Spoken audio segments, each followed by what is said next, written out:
pensiero stupendo nasce un poco strisciando. Mica, mi sento un pochettino canterino. Figlia, Fammi un bicchierino. vieni che ti ho preparato la merenda. Mi fai una sorpresa? Non ti sarei mica offesa.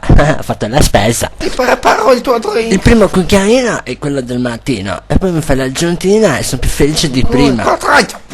Hai sbagliato le dosi? Non dovevi. Ecco, io l'ho fatta adesso. Assaggialo, dimmi se ti piace. Ci ho messo tutto il mio amore per te. Fai finta che stai come un bambino che beve dalla mamma il capezzolo. Come buono? Aggiudicata. È la bibita per la festa. La nostra festa. La festa mia. Una festa.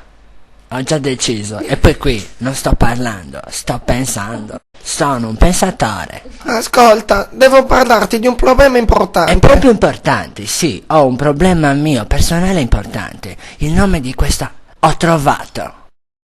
La festa festa. Ma mi vuoi ascoltare?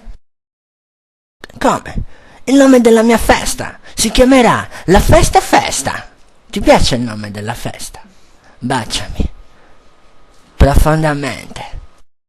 Ma che fascino ho. Conquista tutte le donne. Grazie alle mie feste.